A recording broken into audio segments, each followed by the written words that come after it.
ចាសសូមគោរពនឹងជម្រាបសួរបងប្អូនពុកម៉ែលោកនាងតាជាទីស្រឡាញ់រាប់អានស្វាគមន៍មកកាន់វីដេអូដំណើរឆ្នោតយួនចាសលេខតូចសម្រាប់ថ្ងៃទី8ចាសខែវិច្ឆិកាឆ្នាំ2025ចាសអញ្ចឹងសម្រាប់បងប្អូនពុកម៉ែដែលចូលមកទស្សនារួចកុំភ្លេចចុច Share និង Comment 168ទាំងអស់គ្នាចាសដើម្បីទទួលបានលាភសំណាងហ៊ានត្រូវឆ្នោត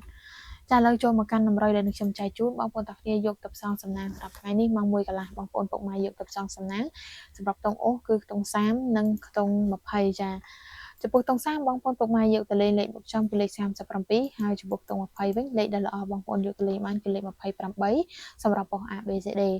សម្រាប់ម៉ោង4កន្លះពេលល្ងាចវិញចាម៉ោងនេះដែរមានលេខ VIP លេខច្បាស់ល្អសម្រាប់ចែកជូនបងប្អូនពុកម៉ែដែលចង់ត្រូវឆ្នោតសម្រាប់ថ្ងៃនេះអាចឆាតចូលប្រអប់សារបានលេខតូច2គ្រាប់ឲ្យបងប្អូនពុកម៉ែលេងតែ2ប៉ុស្តិ៍ទេ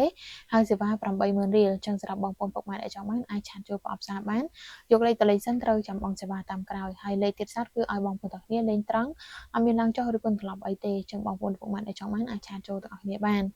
សម្រាប់ម៉ោង6កន្លះពេលល្ងាចបងប្អូនពុកម៉ែយកទៅផ្សងសំណាងបានសម្រាប់ខ្ទង់អូសចាគឺខ្ទង់60និងខ្ទង់10ចាចំពោះខ្ទង់60បងប្អូនពុកម៉ែយកទៅលេងលេខបុកចំដែលល្អគឺលេខ63ហើយចំពោះខ្ទង់10គឺលេខ15ផងដែរសម្រាប់បងប្អូនទាំងអស់គ្នាយកទៅផ្សងសំណាងចាអញ្ចឹងសម្រាប់បងប្អូនពុកម៉ែដែលទស្សនារួចកុំភ្លេចចុច Share និង Comment 168ទាំងអស់គ្នាដើម្បីទទួលបានលាភសំណាងត្រូវឆ្នោតទាំងអស់គ្នាចា